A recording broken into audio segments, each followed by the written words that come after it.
name is Liz Partsch, And I'm Paul Rowley, and welcome to Farm and Dairy's Weekly Rundown. where we will be giving you a rundown of all of the top news of the last week. Yes. So welcome to that. Awesome. Yeah.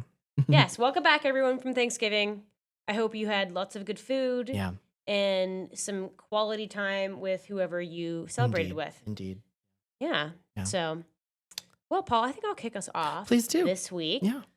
So this week I wrote about the Farmers Land Trust. Do tell. Yes, so they are a nonprofit national land trust Oh. that is providing a new route for next generation and retiring farmers to transition or acquire farmland, like, farmland succession planning.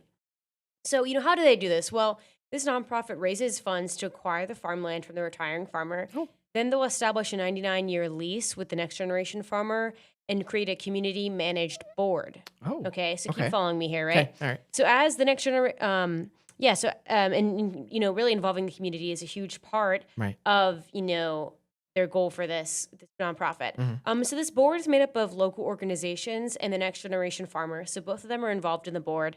And they really just all together kind of make decisions about the farm. However, the farmer does have a lot of control over, how he grows and what he grows and manages the farm. Cool.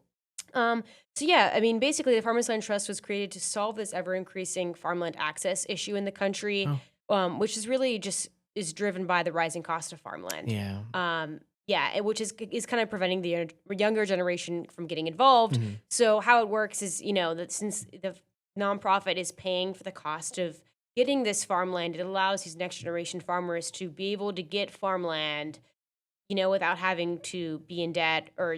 Yeah. But I guess, obviously, if you want to read more about that, you can read more about that if I didn't explain it well enough. Mm. But I want you to really meet the players. I thought you explained it well enough, by the way. Oh, thank you. But I want you to meet the players, because Yeah. I don't just talk to the people that have started the company. Yeah. I also talk to all of the players involved. That Cool. includes Annie Warmke. She's the retiring farmer, I guess you could say.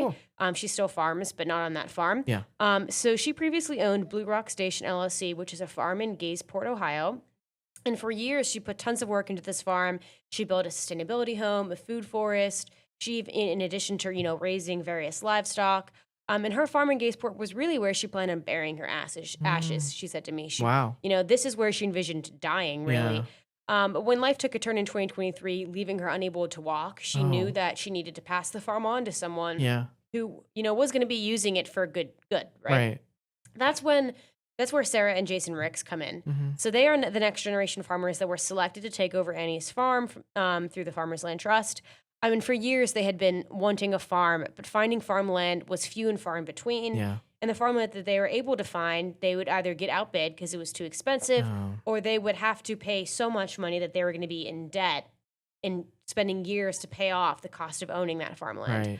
Right. So fortunately, that is also when they met one of the co-founders of the Farmers Land Trust, who encouraged them to apply to be the next generation farmers of Annie Warmke's farm. How lovely. Yes, so that's really cool. Yeah. So for Ricks, for the Ricks family, Yeah. this new process through the Farmers Land Trust has really allowed them to acquire farmland without, breaking the bank, basically. Wow. Yeah. And for Annie, I asked her, why did you decide to go through this instead of just selling your farm to the next highest bidder or Right. development? And she said, she really wanted to, for her farm that she grew to love, to remain farmland. Yeah. But then she also, wanted to see it being taken care of by a family that cares, and Right. a family that's going to continue this stewarding legacy that Yeah. she Mhm. had kind of put down the roots for. That's excellent. Yeah, Wow. so that was a little, hopefully good synopsis about the story. Yeah. So if you're interested in reading more about all of these people's separate journeys, and obviously the Farmers Land Trust and how it works, because they don't just do it in Ohio. They also do it in several states. I did say they okay. were national, so they have several farms in several states that they're Yeah. doing this with. So yeah, if you want to check it out at farmanddairy.com. Yeah. Yeah. What a story about like the power of community, Mhm. and like I think just the farming community, just because obviously the woman that you profiled, she could have just done exactly what you said. That really strikes me. I think that's really powerful. Yeah.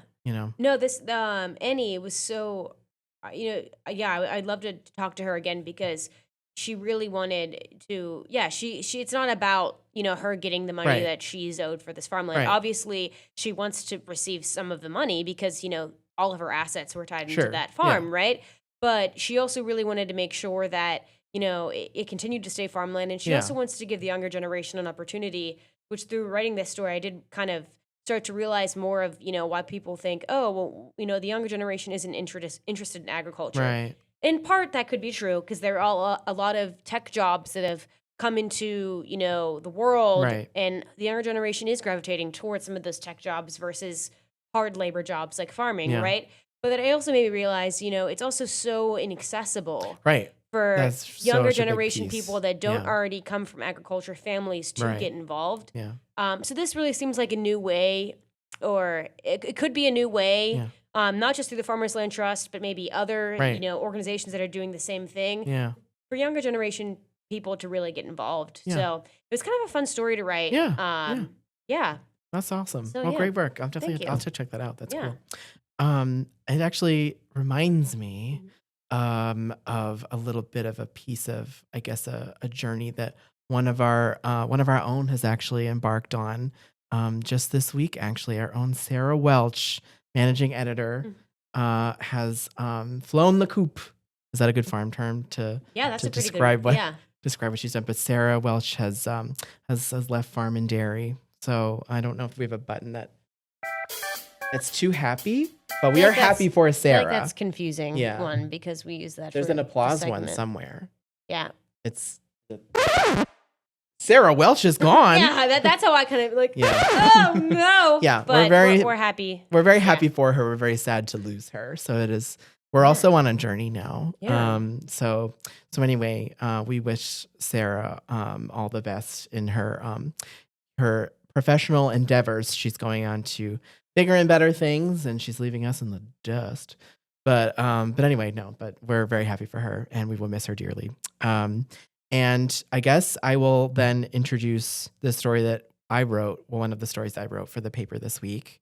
Well, on that note, we'll move back to the the topic of the pod, which is to discuss the stories of the week. Anyway, so I wrote about was that Stories of the so I heard about a webinar that I attended actually recently.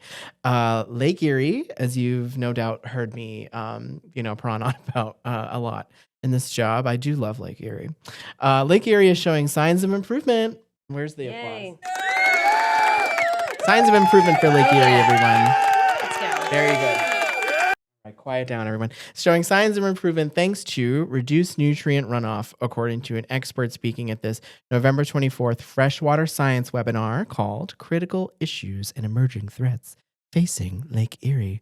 And it was hosted by Ohio Sea Grant and the Stone Laboratory. All right, so these nutrients, which again I have at length talked about on the pod, written about, drive these persistent harmful algal blooms that scientists have been tracking in the lake for decades.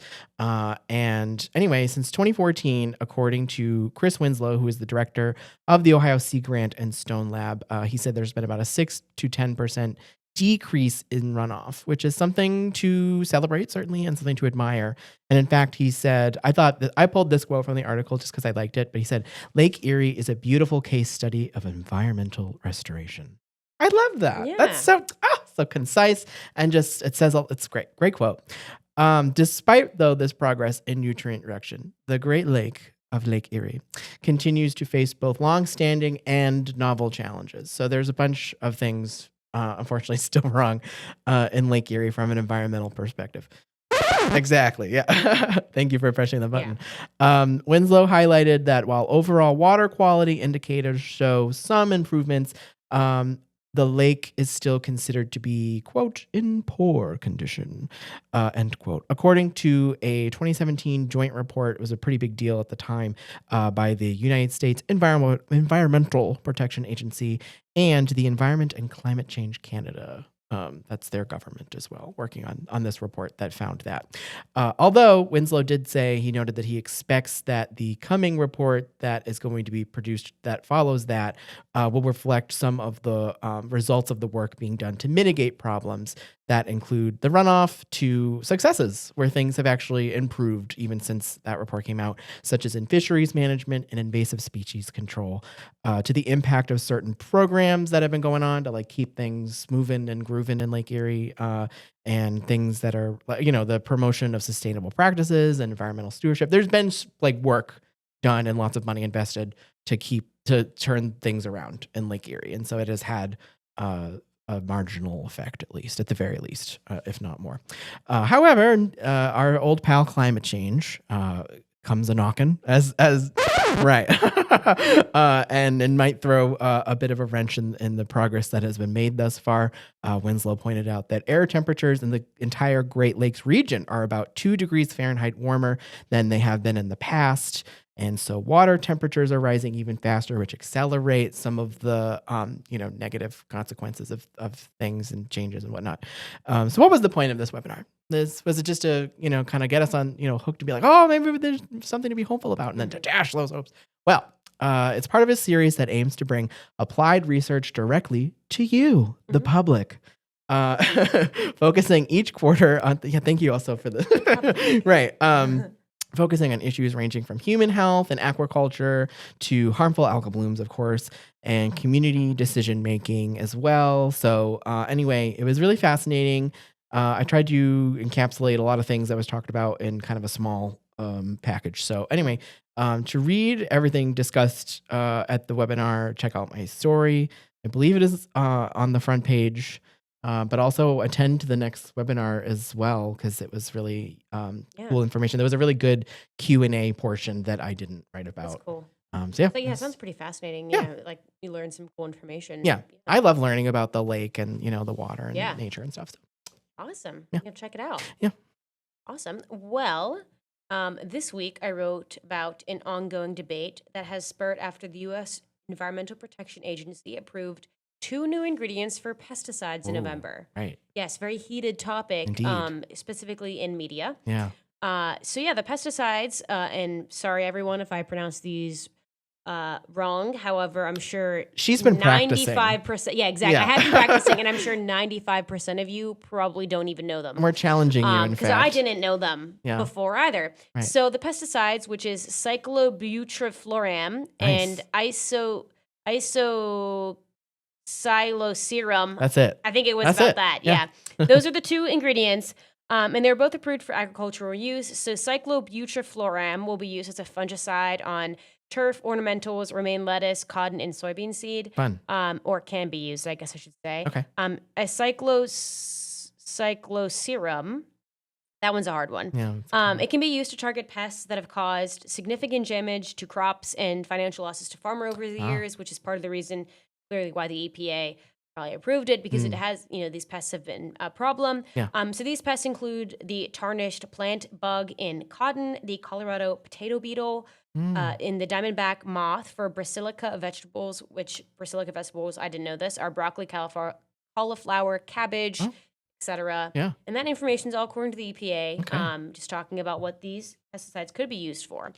However, many environmental activists and media have stated that these pesticides contain PFAS, also known as forever chemicals. Yes. So for those of you who might need a little refresher about what PFAS are, they're called forever chemicals as they're said to exist basically forever because they contain toxic chemicals that break down slowly, remaining indefinitely in the environment and accumulating in the human body, which has led to negative health impacts, including certain types of cancer. Yeah. These are really bad. And however, ironically, and I forget the exact percentage, but at least 90% of humans, or at least Americans, have PFAS in their blood from chemicals. Just various chemicals. Exactly. That is the correct use of it. So, but anyways, this backlash from environmental activists saying, these pesticides contain PFAS, caused the EPA to actually release a statement on November 26th Oh. about all of this, and they were kind of disproving that these ingredients contain PFAS. Mm. So they say the EPA says that the Biden administration's EPA Office of Pollution Prevention and Toxics previously classified PFAS, or they defined PFAS chemicals as containing 2 or more fluorinated carbines through a public rulemaking process in 2026. Yeah. Hope I said that right. Fluorinated, whatever. Sounds Anyways, cycloserum and cyclobutyrflam contain 1 fluoridated carbon. So the definition is 2 or more. Okay. The EPA's definition, but those 2 ingredients contain 1. So they're basically like, it's not technically a PFAS, right? However, since this definition was like adopted, it has come under scrutiny from a lot of environmental groups, including like this, I'm sure you've heard of Earth Justice. Mm-hmm. Yeah. And they say that the scientifically accepted definition of PFAS, which has been adopted by at least 24 states, one of them, including Ohio, has adopted this, and also 160 leading scientists. Wow. Their definition from the EPA's definition of PFAS differs greatly. They all, including Ohio, believe that PFAS contain 1 fluoridated carbon. So if you were to consider that, these environmental groups are basically saying these are PFAS. Gotcha. If you look at these certain states and what scientists say. Wow. So yeah, as you can see, it's caused a lot of stir. Yeah. So although the EPA, says these ingredients are not harmful to humans, they do, however, say that they are harmful to pollinators. As you can imagine, most people know that pesticides, I think are like one of the leading causes for the decrease in bees population. So yeah, that's a problem. They're slightly toxic to birds and highly toxic to honeybees. Oh no. But in particular, but all bees. So yeah, if you really want to read, it seems like I told you a lot about it. Somehow there is more information about all of this. And there's always more information. So if you want to learn more about, I guess, just what PFAS is and the debate kind of going on between the EPA and, certain groups, you can check out the paper this week in the Farm and Dairy. Nice. Yeah. What's that? Do you know the show Community? Oh my God, I love that show. sitcom? That's so funny. Yeah. You know the meme that's like, I can excuse and then like they'll put like something in place of that. But I draw the line at like that. I thought of that because I was like, I can excuse poisoning people's blood, but I draw the line at threatening honeybees. Like, exactly. Yes. Like, you hear that right there? Right? I love that. That's so funny. Yeah, no, seriously. Like, yeah, it's a big loss for the bees. Like, no. I mean, I don't know. I mean, it's a big toss up because then you like read why they're approving these pesticides. It's because, there's all these pests that are ruining these crops that we can't get under control. And you're like, oh crap, like this is our food supply. Right. But then we also forget that like bees are also essential to our food supply. So it's like, how do you balance it out? In the story, I mentioned that the EPA does recommend ways to kind of reduce the impacts of these pesticides on pollinators. But yeah, it really is a matter of like, how do we balance like protecting our food supply from the pests we don't want, but also balance protecting the essential pollinators that we need to pollinate all the food that we eat, right? Yeah. Boom. That's the question. We need like a bell sound for that. Like ding, like exactly. Ding. Is So your question. yeah, if anybody in the comments has the balance figured out or the solution, yeah, let us know. let us know. Also, we need to interview you because that would be really we're wondering too. That'd be great. Yeah. Let us know that. Also, can anyone in the just sound off about my sweater? I do really like your sweater. It's Liz very mentioned festive. it. Thank you. I really like it's your very sweater. cozy. I'd like to hear Looks more. nice and warm. I want to hear more compliments about my sweater, but also if anyone has any complaints about my sweater, I'm interested in those as well. So someone in the comments can be like, "That's the most ugly sweater." I'm that my emails are open, so my inbox is open. Yeah, awesome. Well, actually, I did something a little different this week, Liz. I normally do. I actually wrote an opinion piece. Thank you. Crazy. A commentary, in fact, with a Conan Gray inspired headline. Speak up. I love that. I know you hate me. He was at the Macy's Thanksgiving Day Parade. Really? I love Conan. He's so funny. Yeah. I did call it Speak Up if something's wrong. That was the headline of the commentary. As some of you may know, I have, and maybe you have been as well, following along the story about the skeletal remains of the horses found in a round pen at the former Pure Gold stables right here where we're recording in Salem, Ohio. One refrain that I certainly read in the Facebook comments about the latest story that I wrote about that, and then I've also heard a bit, discussed and thrown around, was that there was no way that the Columbiana County Humane Society did not receive another tip or a complaint or have a hint of wrongdoing. That there was no way that they didn't receive word about something going down there, wrongdoing, negligence, whatever, after they initially investigated that facility, which I believe that happened in 2023. Don't quote me on that, but I think that's when they last checked it out, didn't take any further action, and then having not ever gone back, we just found the remains this past fall. So anyway, I cannot for myself say whether they did or they did not receive a tip or a call or something like that. I don't, that's that they told me that they didn't. So that is what I'm going with at the moment. But in my column, I considered that a bit and kind of what I think a lot of people, myself included, feel when we look at a tragedy after the fact and sort of wonder, like, how did this happen? Like, why didn't anyone intervene? How did this go so long, without people and anybody, raising The red flag. right, Yeah. right. So I wrote about this because a similar, believe it or not, a similar um kind of instance or incident maybe sort of happened to me, and I was the person in Oh, that position where I didn't do anything because it was like tell more. it was like not my business. That's how I Oh, read it.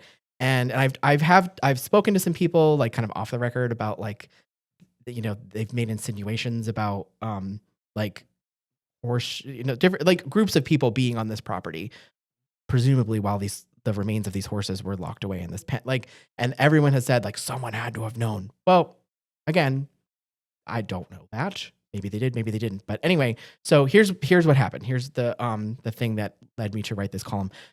So I live still in the great city of Cleveland, Ohio, and I was at the time when this took place. I was living in. I just moved into this apartment building, and something clearly went wrong here. And even then, when it did, I talked myself out of acting and doing anything about what happened initially.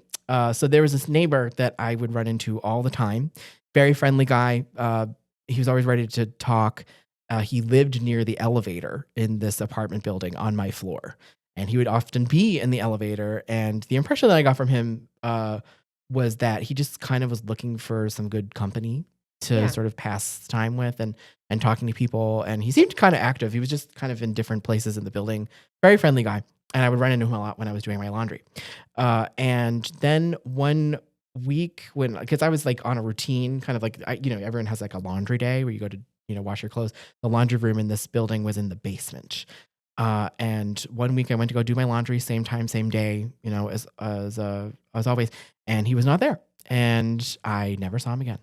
And I thought, okay, just maybe he moved, maybe, I don't know. This is not a person that I knew personally. Like I didn't have a personal relationship with him. He just was somebody that I would see on the way to washing my clothes.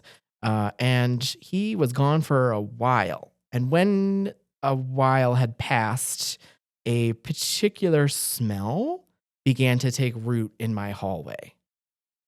If you're looking Even for the right sound button. effect, oh no, like that. Oh, Yeah. It's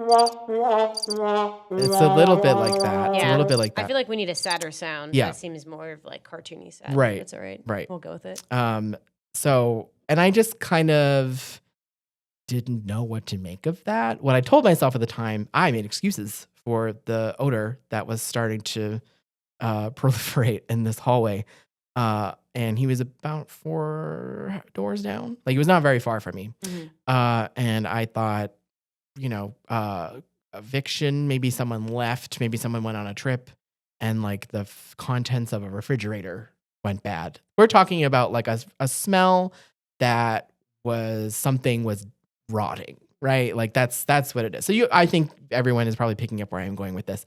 But anyway, instead of doing anything, instead of knocking on a door, instead of talking to my neighbors, instead of calling anyone, including the management in my building. I just sort of told myself a story that the building manager was not going to take any action to mitigate this smell because I didn't, in my experience, they weren't that reactive to things.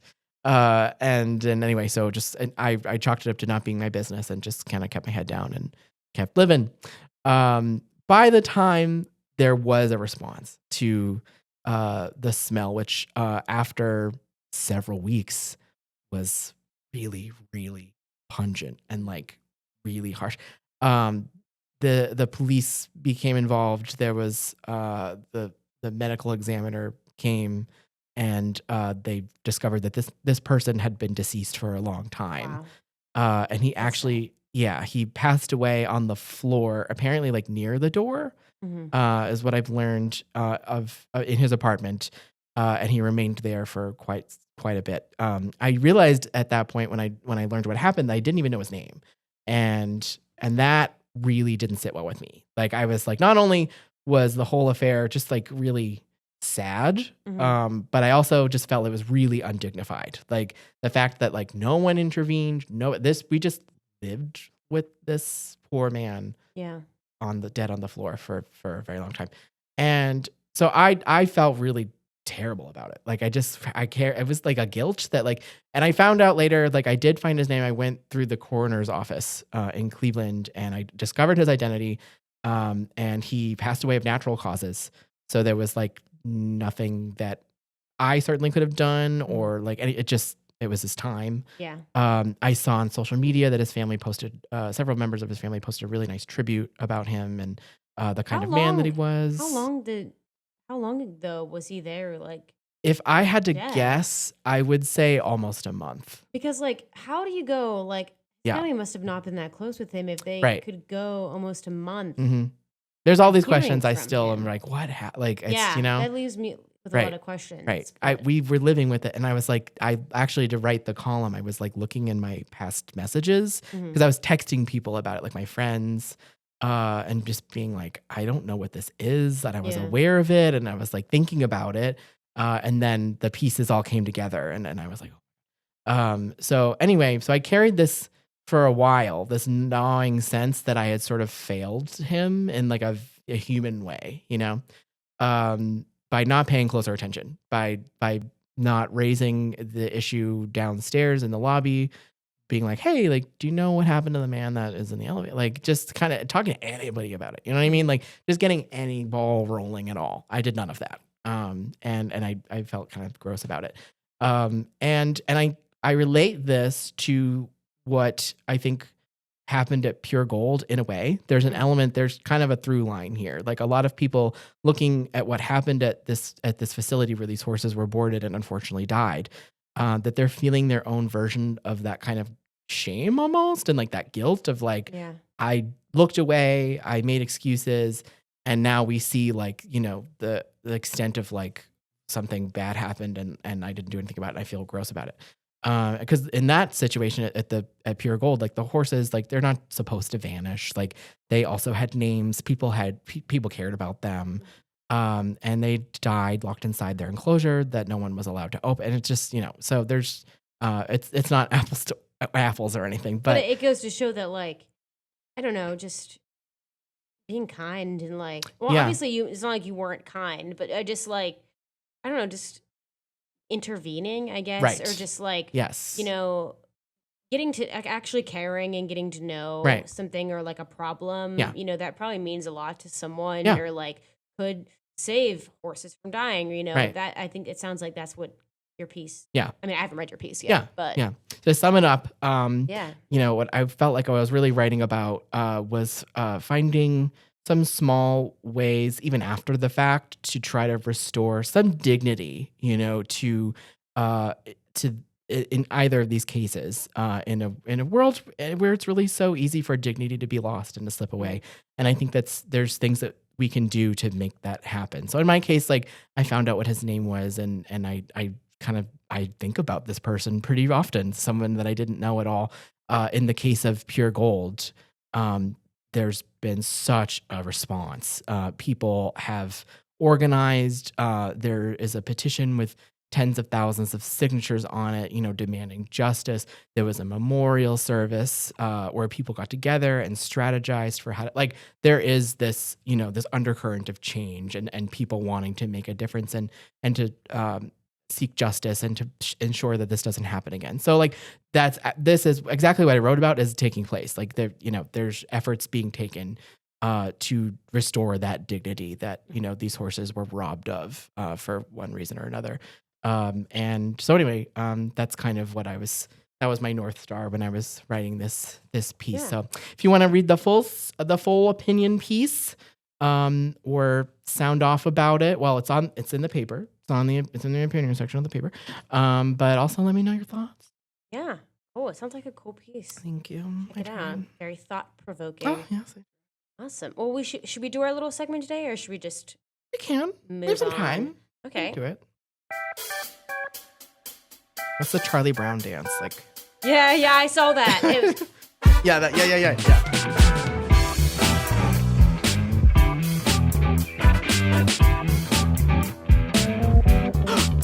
Because I have to talk Cool. about the car accident. Yeah, I mean, I don't have anything planned, so I figured it would just be Paul's story time. Oh, okay. So I'll keep this So brief. Paul, it was, hit us. Yeah, it was just Paul's story time. Okay, so today is Tuesday. We actually normally film the podcasts on Mondays, but we had a kind of longer production day yesterday. It was just a lot of things. Yeah. So we knew we were going to be here So today. we left it for the snow day. We did, yeah. Today. So anyway, pulling it together. So anyway, I'm driving to the office on Monday yesterday. And I'm driving through the streets of Ohio, and there was no snow yesterday and Monday, and things were pretty straightforward. And I was actually a little irritated because I was traveling through. Well, anyway, I was stuck behind 3 trucks, and we were going 45 miles an hour, and I wanted to be driving faster in my darling, but a little a little gray station wagon that I've also actually talked quite a bit about on this podcast. Yeah, I feel like. And as I'm bopping along, I was driving behind a flatbed truck that was on its way somewhere, driven by who I later, met. The driver was a lovely individual. But anyway, out of nowhere, coming the opposite way, a vehicle. I'm going to try to be ambiguous because this just happened and I don't want to implicate people or make allegations that are not, yeah. So anyway, innocence, presuming innocence until guilty and all that, whatever. But anyway, a vehicle traveling at what I think was a higher rate of speed than what we were driving at actually crossed into the lane that we were in and let's just say made contact with the flatbed that was in front of me. And when I say made contact, I mean they clipped each other poof, and big collision. And there is glass, there's metal, and all of this stuff is rained onto my car, the face of my car.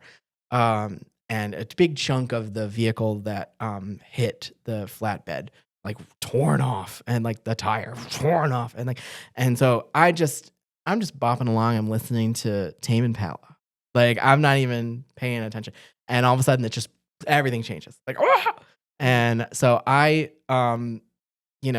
pull over, and I have to assess what is happening. I'm thinking did I need to pull over? Should I I don't even know what is my name? I was complete shock, for a good 10 minutes, just what? And several people at that point who were in the vicinity who witnessed what happened, they pulled over as well to check out and make sure everyone was okay. I will say the best possible outcome happened, which is that no one was injured. Everyone walked away, I'm pretty sure, That's without good. a scratch. That's good. Yeah. And we're just on the side of the road. My car was half in a ditch, and I was okay. And so I get out, and I'm thinking oh my God, is my bumper still attached to my car? I don't know, what I ran over or my tires popped. I don't even know. Car's fine. My car's awesome. fine. Thank I got chips, new cracks in the windshield. I got some scratch paint. I also have my life. That's not my life. Yes, very important. Yeah.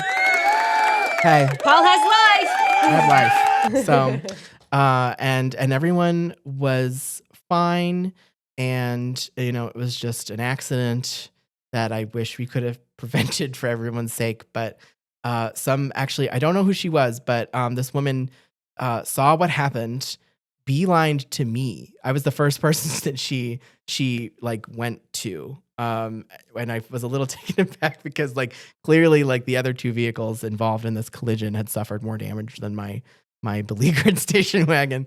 And she came to me and had to compliment me on the car and was like, "It really took care of you today. What a great like model of a car." And like, "That's why you trust a Volvo." And I was like, "That's why you trust a Volvo. That's so right." Like, like, oh my God. Cause I was very safe, and I'm shocked that the amount of stuff that flew off of their cars that hit my car didn't do more damage. Like, I'm surprised my windshield is not just like completely smashed in. Yeah. Because everything just ricocheted off my car. It was actually like I forget what this is the colloquial term for it, but like the Mansfield bar or whatever it is, like the bar that's on the back of like big trucks. So like in case if you T-bone like a giant truck, you won't like drive under it and decapitate yourself. Like that had been like bent and ripped away. Like it was weird because the truck managed to do like a lot of damage all along the length of this flatbed. A vehicle that hit this flatbed in front of me. And I'm thinking like, and the license plate on the flatbed like flew off. Oh, like wow. like it was gone. And I was like, if any of that, like if the bar had ripped off in the part of this collision, like it would have impaled me like my Final God, dude, that's really Destination scary. style. Like, you know what I mean? Yeah. Like I would have been on 1,000 ways to die. And so none of that happened, and everyone was okay. And the police and EMS response was just phenomenal. Everyone was really, really great and professional and nice. And it was the best outcome that it could have been. Good. So Yeah. Well, Paul, we're really happy. thank you. I'm happy to. Be careful on the roads. Yeah. Everybody make good choices, please. Yes. Especially now that it's snowing out. Yes. So the roads and the weather and what are not on our side right now. But yeah, that's my story. Oh, that is the end of ours. Okay. And then Still alive. still alive. Yeah, for real. There you go.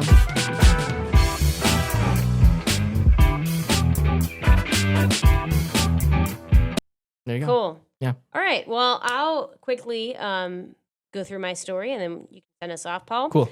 Well, equine herpes virus methylencephalopathy. That's a lot. I don't know. Anyways, Oh equine herpes are basically back in the paper this week. We talked about them last week as the first case of the disease was found in Pennsylvania recently. Yes, it was reported in horses on November 27th at a farm in Lancaster County. So in case you do need a recap about what that is, equine herpes virus commonly causes respiratory disease as well as a rare neurological disease in horses. Seems like a pretty big deal. Yeah. So according to officials, this case in Lancaster was not related to the outbreak that began at a barrel racing event in Waco, Texas. That's what you talked about, I believe, last week. Yeah. How that all kind of came about in Texas. So the 3 horses in Lancaster showed clinical signs of EHM when one was euthanized due to the severity of the disease. So very sad. Yeah.